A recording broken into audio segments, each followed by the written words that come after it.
After an abysmal start to the box office in 2024, the first legitimate hope for a blockbuster is right around the corner. March 1st release date. Sorry, the third month. It only took until the third month of the calendar year for there to be something to get the people to go back to the theaters for this year, and that is Dune 2. And well, we finally have the projections that are out there, and frankly, it's kind of a wide swath of numbers that are out there. It's very interesting, and I'm sure closer to the release date, we're probably going to get a more narrow idea of what we're seeing. And well, the extended previews on this one, it's gonna tell a very interesting story. But long and short of it is looking to smash the 2021 movie record, and that is all but guaranteed, because if you remember, that was during the time where you had the day and date release in the theater, but then also you had an early release over in Europe before it made North American shores,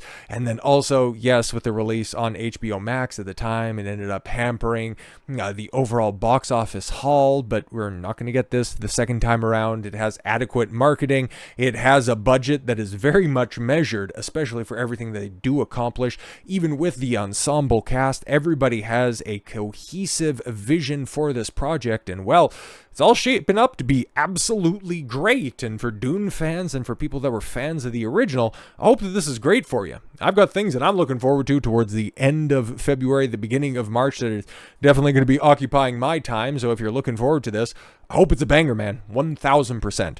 But Dune 2 opening weekend box office projected to smash 2021 movies record. What are we dealing with here?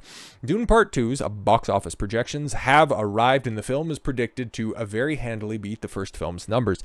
Denis Villeneuve is back in the director's chair for the upcoming Warner Brothers sequel, which will continue the adventures of Timothée Chalamet's Paul Atreides on the desert planet of Arrakis, where he's going to ride a sandworm and then eventually square off against House Harkonnen and, everything that comes out from there. Going to be interesting.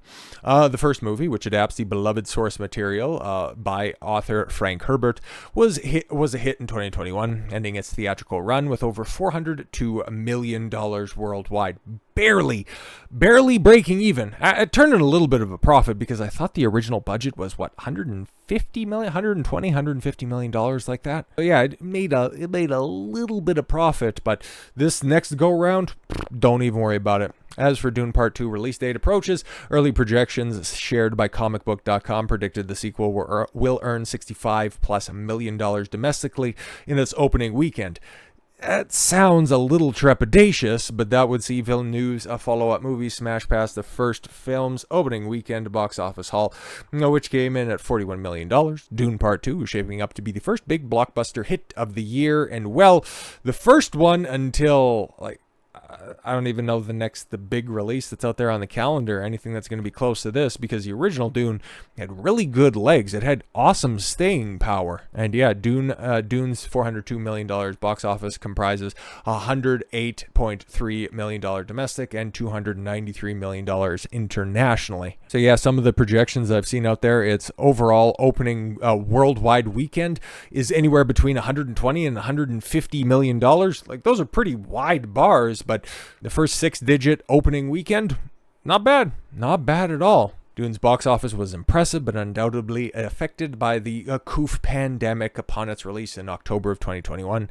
The film was part of Warner Brothers' day and date release strategy with Max. Simultaneously, Dune reviews were strong. However, the film was well suited to premium large formats like IMAX, and ultimately driving audiences back into theaters. While the movie is no longer in the throes of the pandemic, with no day and date release, Dune 2 will far likely be a bigger success. No mention of the positive reception of the first film. Oh, I'm sorry, that's not to mention the positive reception of the first film, which had the difficult task of introducing, one of the most difficult to adapt source materials that nobody wanted to touch with a 40-foot pole. But hey, Villeneuve ended up working magic on that. With the challenging world-building phase mostly out of the way, the sequel is delving deeper into Paul's story, and trailers have teased it will be even more action-packed blockbuster experience. Yeah, that's the second half of the Dune novel after, you set everything in motion to begin with. All the setups out of the way, now she gonna be payoff city. So people are probably going to like this even more. What's more, Dune Part 2 features, yes, a cast of a number of actors with clear draws for the audience, in addition to Chalamet, which I guess his star has been bolstered by the unexpected longevity and success of the Wonka film. That's wild, but okay, his star power has increased since 2021. Zendaya, yes, is supposed to be playing a larger role as Chani, which, interesting. Has her star power grown in the recent years?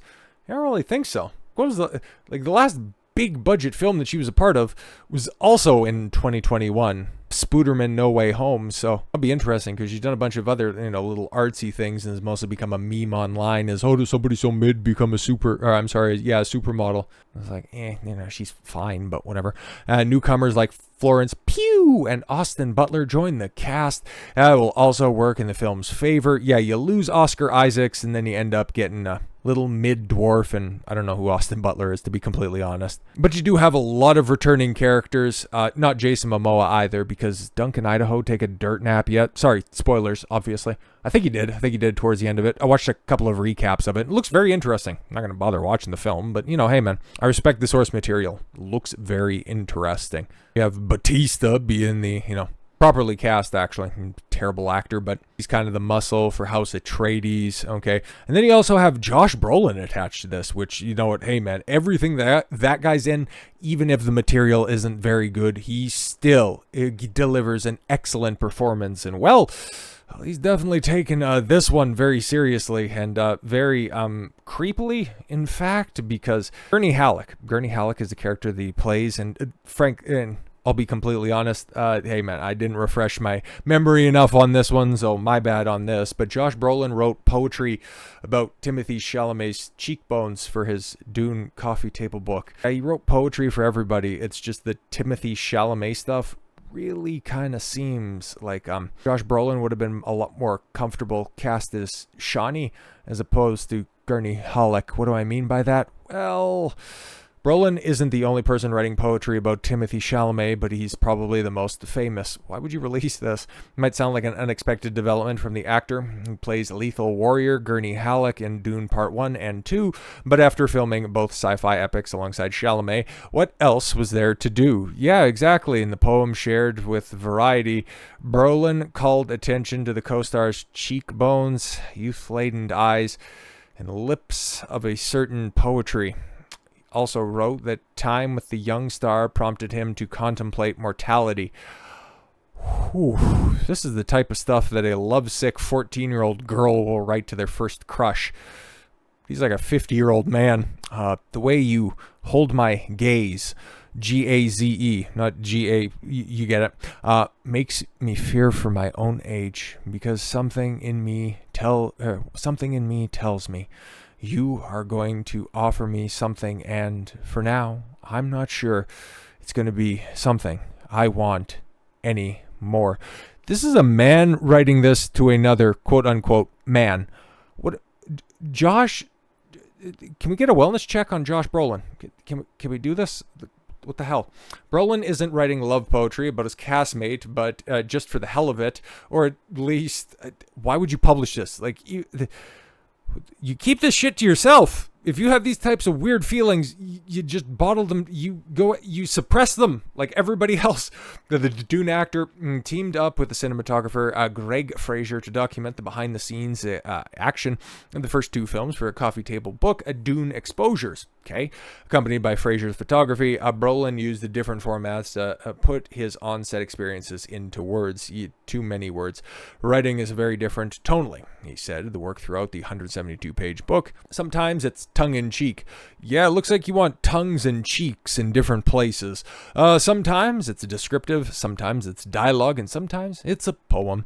This particular poem is accompanied with a black and white close-up of Chalamet in costume during the shoot. Brolin, what are you doing, dude? There's the picture. It's really small on my screen, too, by the way, but there's the poem. Your face is etched by adolescence. Your cheekbones jump towards what are youth-laden eyes that slide down and prominent nose and onto lips of a certain poetry. And the way you hold my gaze makes me fear for my own age, because something in me tells me you are going to affect me something, and for now, I'm not sure it's going to be something I want anymore.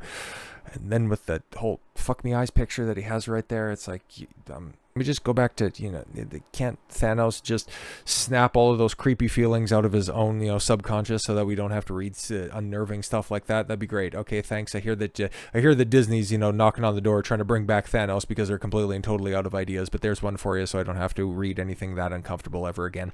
So with all that said, thank you all very much for the gift of your time. I've been Don Consuelo. I want you to follow your gut and get after it. Take care, everyone.